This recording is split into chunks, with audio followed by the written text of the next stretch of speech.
Kolkata Eden gardens లో south ఆఫ్రికాపై చావు దెబ్బతిన్న తర్వాత బీసీసీఐ ప్రయోగాలకు నో చెప్పింది.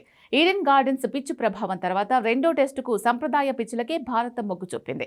నవంబర్ 22 నుంచి గువాహటి వేదికగా భారత్ దక్షిణాఫ్రికా మధ్య రెండో టెస్టు ప్రారంభం కానుంది. ఈ టెస్టు కోసం ఎర్రమట్టి పిచ్ సిద్ధమవుతోంది. ఈడెన్ గార్డెన్స్ లో కనిపించిన అస్థిరత్వం లేకుండా బౌన్స్ వచ్చేలా క్యూరేటర్లు తయారు చేస్తున్నారని వార్తలు వస్తున్నాయి. ఈడెన్ గార్డెన్స్ పిచ్ పై చాలా విమర్శలు వచ్చినప్పటికీ క్యూరేటర్ సుజన్ ముఖర్జీకి team India head coach Gautam Gambhir సపోర్టుగా నిలబడ్డాడు. ఆ పిచ్ పూర్తిగా తన అభ్యర్థన మేరకే తయారు చేశారని గంభీర్ ఒప్పుకున్నాడు. రెండో టెస్టుకు ముందు ఇలాంటి పిచ్ వ్యూహాలను వెనక్కి తీసుకున్న క్యూరేటర్పై ఎలాంటి ఆరోపణలు రాకుండా పూర్తి బాధ్యతే గంభీర తీసుకున్నాడు. నేషనల్ మీడియా వార్తల ప్రకారం గువాహటి రెండో టెస్ట్ పిచ్ స్పిన్ కు అనుకూలంగా ఉండడమే కాదు, స్పీడ్ బౌన్స్ తో తిరగడం కూడా ప్రధాన లక్షణమవుతుంది.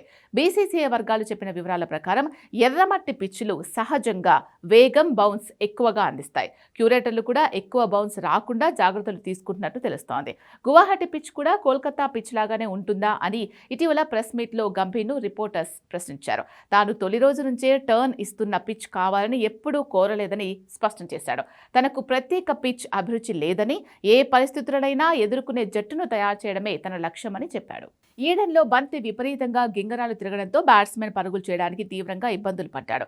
ఇరు జట్లు కనీసం 200 పరుగుల మార్కులు కూడా దాటలేకపోయాయి. దీంతో ఆ పిచ్ పై తీవ్ర విమర్శలు వచ్చాయి. శనివారం నుంచి రెండో టెస్ట్ ఆరంభం కానున్న నేపథ్యంలో అందరి చూపు పిచ్ పై పడింది. గువాహటి పిచ్ ఎర్రమట్టితో సిద్ధం చేశారని బోర్డు వర్గాలు తెలిపాయి. దీంతో కాస్త ఎక్కువ పేస్, బౌన్స్ జనరేట్ అయ్యే అవకాశం ఉందని తెలుస్తోంది. టీమిండియా ముందే కోరినట్లుగా ఖచ్చితంగా పిచ్ లో టర్న్ ఉంటుందని, అలాగే బంతిలో టర్న్ తో పాటు వేగం, బౌన్స్ కూడా ఉంటాయని గువాహటి క్యూరేటర్ చెప్తున్నారు.